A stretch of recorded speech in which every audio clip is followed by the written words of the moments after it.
Welcome everybody, this is NXT Spring Breakin 2023 here on Tap Out Talk. I'm your host, Bryan, the Hype, Ballard, back with the results and thoughts for this year's installment of our laziest time of the year in NXT.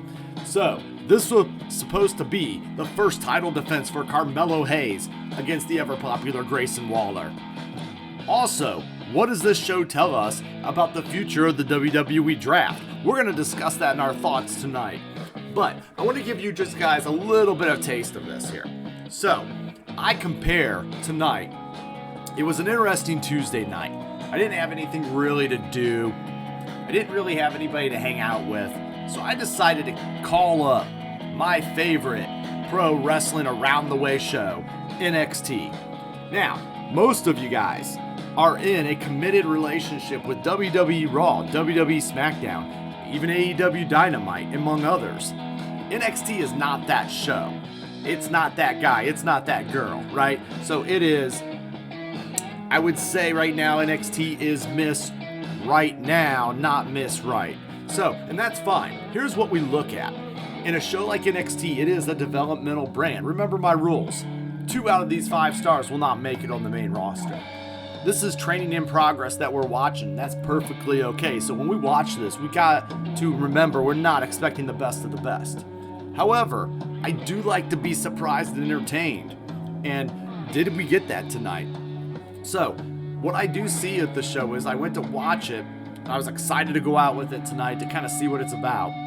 I like watching developmental talent. I like kind of seeing what's coming down the pipeline. And it got all pretty and dressed up in the form of a sneaky premium live event vibe and style with spring breaking theme. What does that actually mean? Maybe some beach balls laying around, maybe a different Titantron. But in reality, did spring breaking feel like a PLE? I'm going to say no, it didn't. It felt more like an average NXT show. But that's fine, because I'm the one that swiped right and chose to go out with it tonight. So, let's go ahead and let's get into the very first matchup, which is a trunk match. Now, if you guys don't know what a trunk match is, I want you to think of maybe an ambulance match or a coffin match. Just the idea is you put them in an object and shut the lid. That's going to be the trunk of the car, keeping with the mafia theme of the family, led by Tony D'Angelo, and then going against Pretty Deadly. So this is going to be their kind of payoff feud tonight. And the idea is a little bit tougher because you got to get both men in the trunk of the car in order to get this completed. So we have Channing Stacks Lorenzo, and we have Tony D against Elton Prince and Kit Wilson. So basically this starts right out with a pop, and they brawl on the floor to the inside. The family's in control, and there's body blows and knees lifting, stacking them up, taking them down, and they go back out to the floor, and then the family is retaining control. There's trash cans laying all around the ring. We've got all kinds of it's almost like a Chicago street fight style, right? Or it's more of a street fight style, we'll just say. So basically at this point then, they float out, they post Stacks and Tony, moving the table up the aisle and into the entrance. So they actually move the table out there. Channing takes Wilson down, mounted punches on D'Angelo, takes Prince down with a wheelbarrow, a back body drop, puts Pretty Deadly into a ball pit. That's right, actually a ball pit. So it's like a swimming pool filled with the fun little, ball pit balls. Lorenzo hits a boogie board assisted senton on them as we go to break. So we did get the picture-in-picture break thing, but that's fine. We know it's not a PLA, it's more of a regular NXT with a theme. So we come back from that commercial. The family is still in control, taking Pretty Deadly into the ring for chair shots. They turn things around, sidestep a hip toss. Johnny Stacks into a chair in the corner. Loaded punch takes Tony out, working Channing over, putting him into the Tree of Woe, and stomping away. Boom, boom, boom, boom, boom, right? Then there's another spilt milk on the floor, and the assault just continues. They drag Stacks into the trunk, and they shut him in. They have to get Tony D in too. That's the thing. You got to get both of those guys.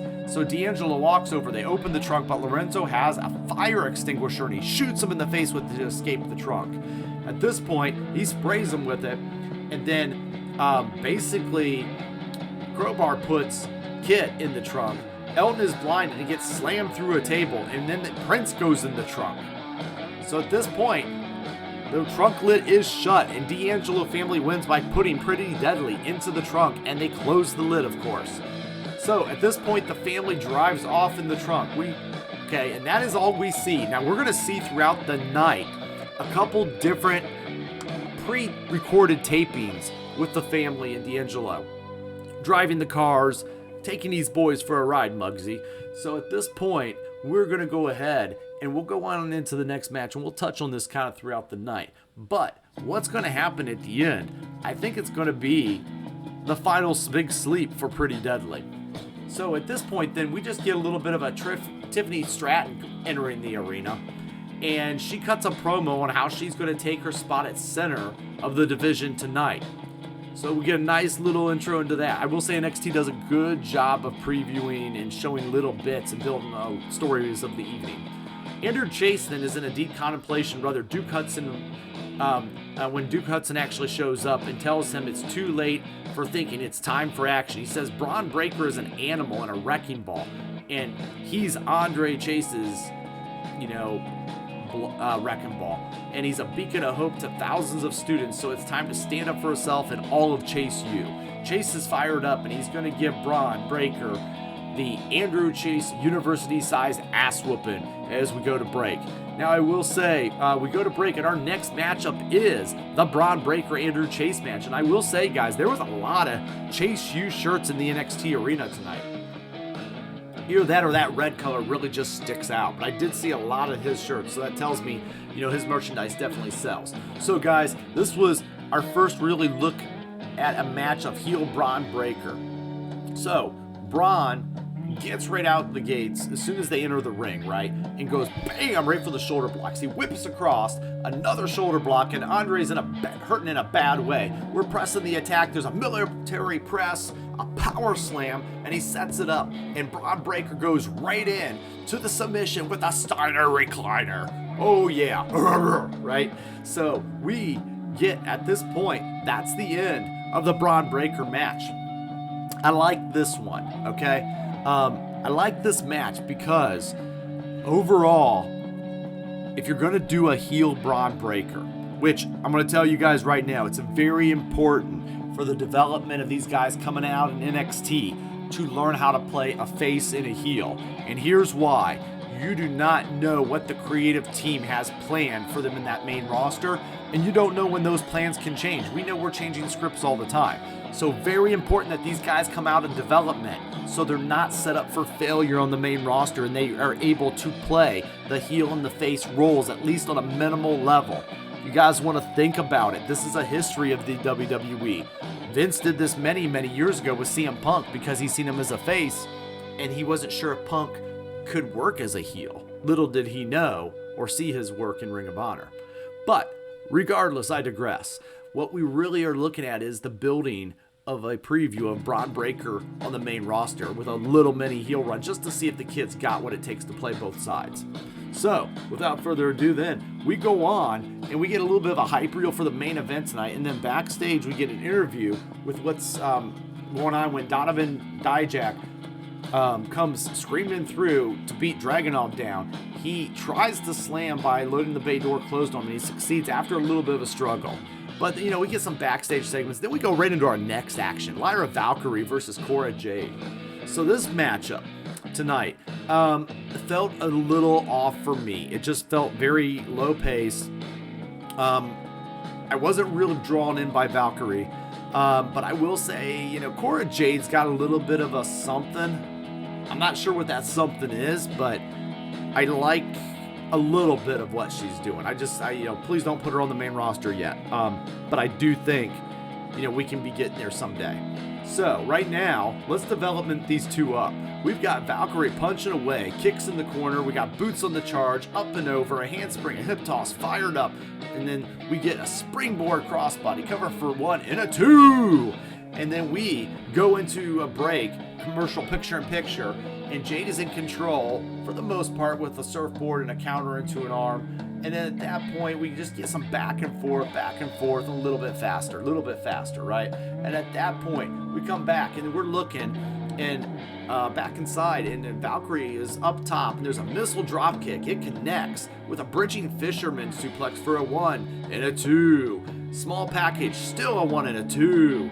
And then a block, a kick, a heel trip, a underhook, a duck and a lariat, a handspring into Ensurguri, and Elira's fighting away. And Cora rolls away from a soul butt, tries to bring the kendo stick into it. Valkyrie cuts her off as she's arguing, Cora Jade's arguing with the referee. And then there's a chop block which sets her up for a Cora Jade DDT for the win and the pin. Again, the match didn't draw me in tonight with this. So I think it was average. I think it happened, it moved on, and I don't know if I would remember this in so many years, right? Even though I am covering it. So, we're going to go on backstage from this match. We see Carmelo Hayes and Grayson Waller walking separately and, coming out of their locker rooms, and we go to break, and I'm starting to wonder, they're almost acting like the main event is going to happen. Are they really going to put Carmelo Hayes and Grayson Waller up next? Well, you guys, you bet every penny in the bank, that's exactly what NXT did tonight. They put their NXT Championship match, which I thought, and I know a lot of my friends, you guys out on Twitter, we were all talking and we're like, man, I think this is actually the main event, and it was not the case. And now it took me a minute to recover from that thought process. But here's what we got. Carmelo Hayes' first major title defense. And we got both guys get in the ring, and Carmelo, right? He is rocking that purple and gold like I didn't know he likes, right? His Lakers are still in the run in the playoffs. But we start out with a waist lock, a standing switch, back and forth, double leg from Waller, off the top ropes and down. We get a leapfrog, we duck a lariat, we drop kick, connects to a single leg from Hayes. Grayson passes him off the ropes. Oklahoma roll, reverse crucifix, crossface out of that, and Waller gets the ropes. We get a whip across, duck and lariat, springboard, crossbody, snap suplex, boots up, kicks in the ropes, and we get a fadeaway, but Grayson has it scouted. There's a slingshot DDT reversed into a suplex. Carmelo is up top, but Waller trips him up. And then he whip blocked, armbar takedown. Grayson Waller rolls to the floor under the ring for a plunder, and is basically just in frustration. Something I'm realizing on this match here for all you guys. You guys noticing Grayson Waller is like the heel NXT guy that they're going to put all of these champions with. He just had a really good long program with Braun Breaker as the heel. And now he's doing the same thing for Carmelo. And I'm just realizing Grayson Waller's got that effect of playing a good heel to this, which we all knew, right? Also, I kind of tweeted tonight, Grayson Waller, he so badly wants to be Logan Paul in a way, right? And that'll show with a move here. Speaking of moves, let's get back into it. So he throws a chair at Hayes. Carmelo catches it. So it was really nice. He zips that chair over the top rope from the outside. Carmelo just catches it midair like, thanks for the chair. At that point, Grayson takes advantage of the distraction. He beats Trick Williams down with the chair. He cuts Hayes off, and then we go to a little bit of a break, and we're back from commercial after that. Waller's working a half crab and a fireman's carry. Hayes slips out. There's a kick in the ropes, and we get the fade away, and it lands, but his leg is starting to hurt. There's a face breaker off the ropes with a boot. Rolling elbow from Grayson. We get a super kick, double lariats. Boom, and both men are down. Waller into a cover one, and ooh, so close. Back and forth. Hayes starting to hawk up and fire up. There's an imploding springboard DDT, but no, not enough. Waller presses the attack. Fireman's carry spinebuster, but still just not enough. Grayson gets the stunner, but Mello rolls to the floor, setting up the champion on the announcer table. At this point, we get our Logan Paul spot of the night with Waller on the top. Elbow drop through the table on the outside, and then he throws him back inside. But Hayes is a champion. He's a fighter. He just won't stay down. At that point, we get Hayes over the bottom rope through the first. He stumbles on a rolling thunder and hits the champ with a super kick up top. And then Carmelo Hayes ends up winning 1, 2, 3 with a nothing but net, baby. So at this point, he is the retaining, defending NXT champion. All right, guys. I think it was a good first title match for Carmelo. Mello, right? And Grayson did his job as the heel. I don't really have any complaints about this one. But what I really liked about this one was it was just a taste. It was something we seen that's going to lead to something bigger.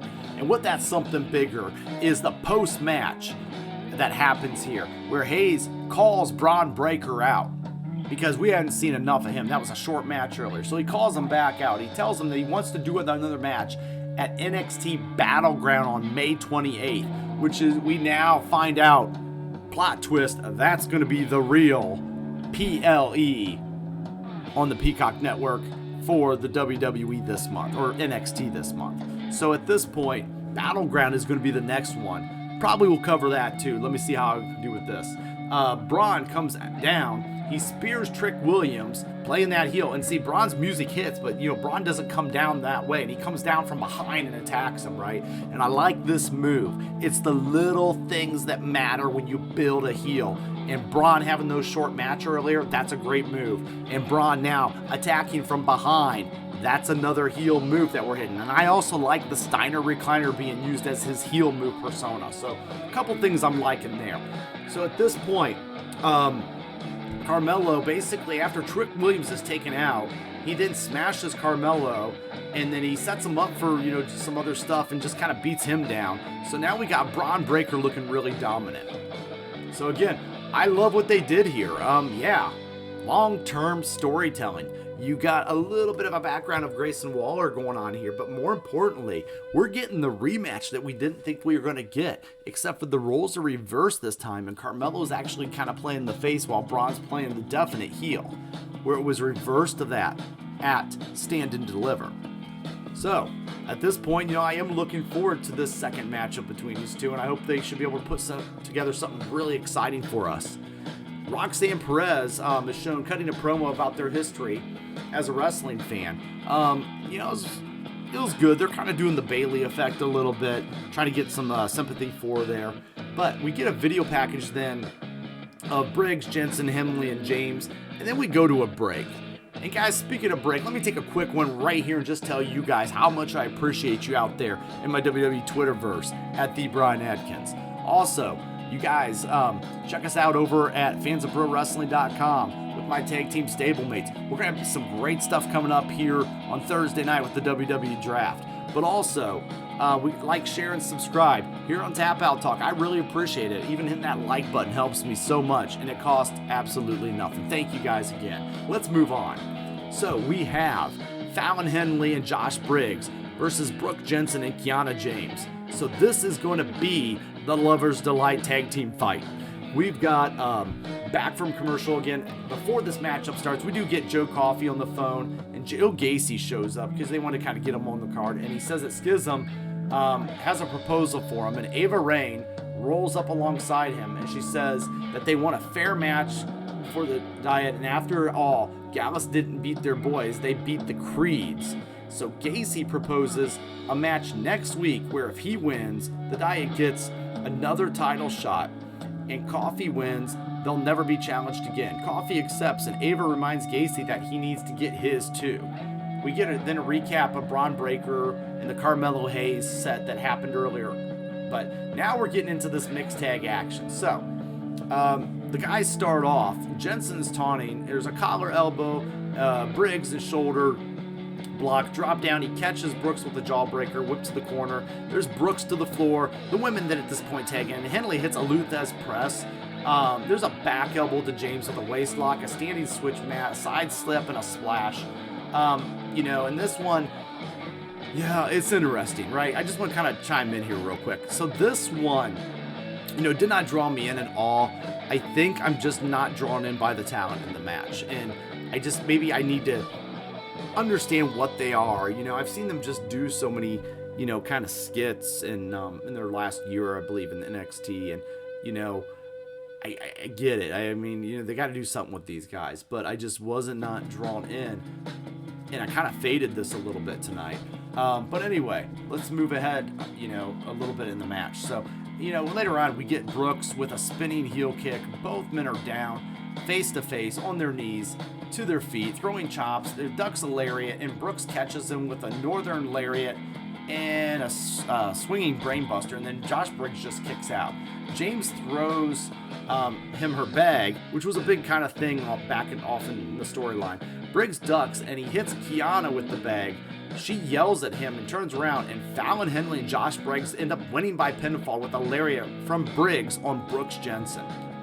Again, I mean, it's a story-based driven match. It was really tough for me to kind of like follow along on it. But ultimately, here's what happens after the match. We get Brooks tries to apologize to Kiana James, and then she tries to slap him. He blocks it. He looks at her, and he says, I thought you loved me. And then she goes off and says, I never loved you, and storms off.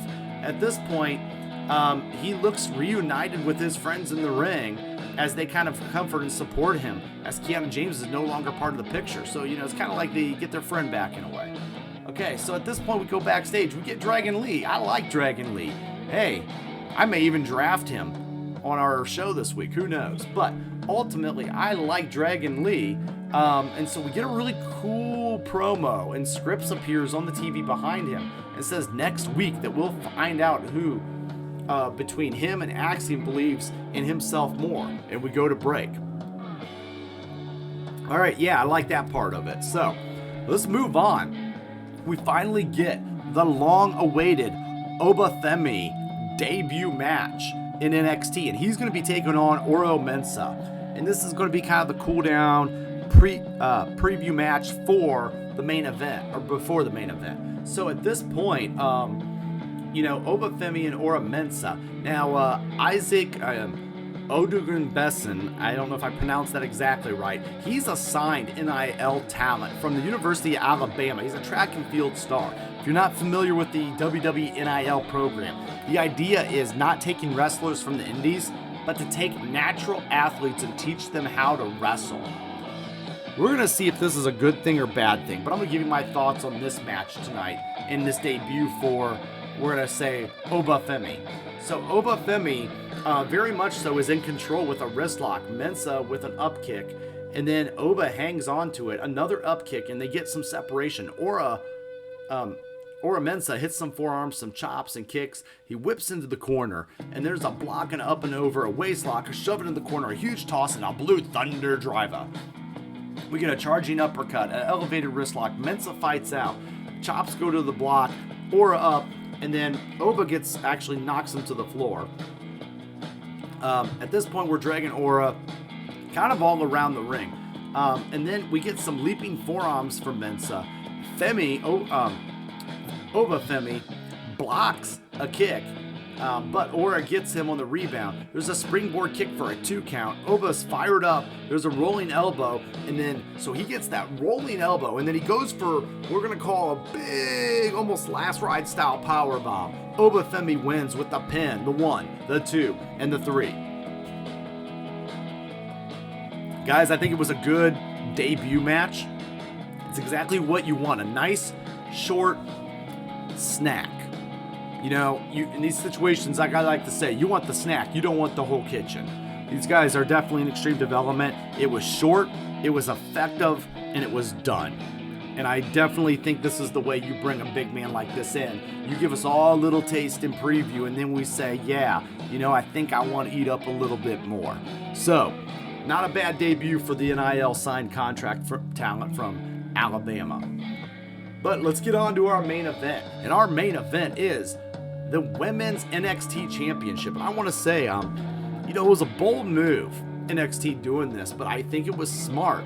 At first, I was a little questionable and skeptic because they put Carmelo Hayes on in the middle of the card and not at the end. And he's your NXT World Champion. That's usually the spot, right? But if you're going to switch it up, do it on a kind of weekly throwaway kind of show like this. And then go ahead and, highlight Indy Hartwell, because they did such a great job at Stand and Deliver. And I was like, why not give them the spotlight? I thought about it, and I was like, it was a bold move, but the Carmelo match was more meant to set up the Braun Breaker match.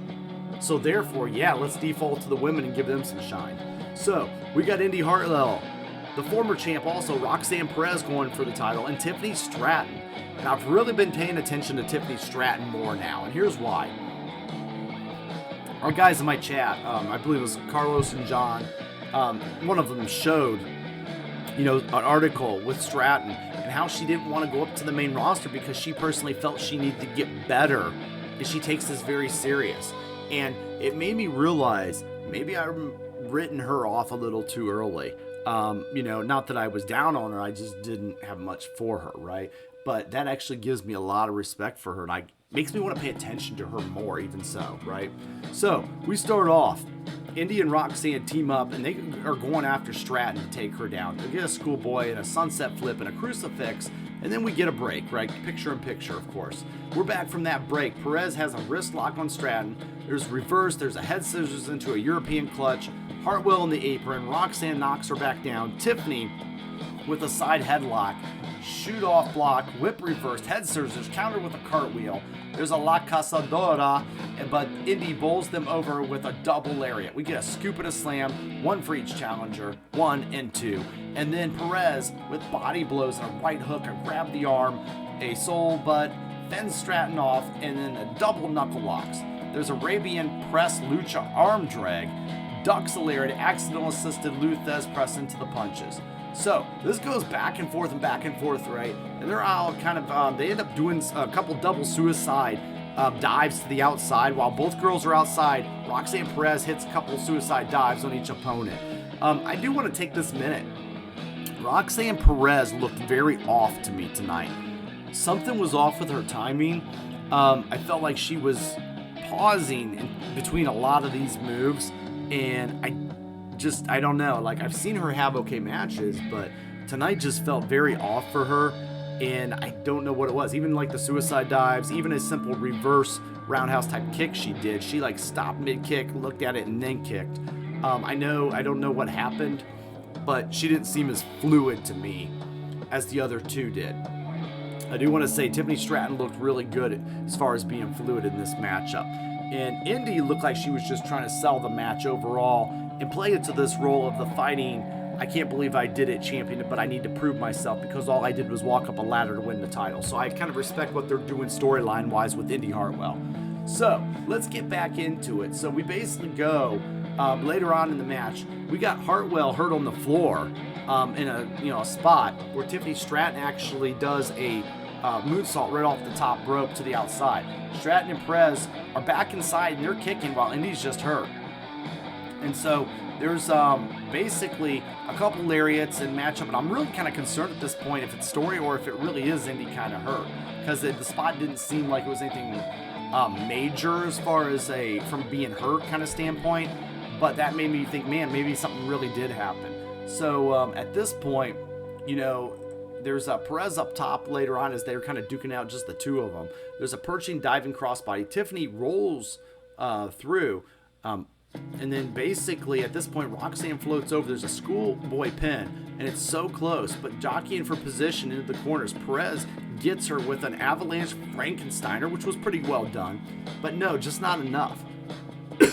Trading strikes and suplexes.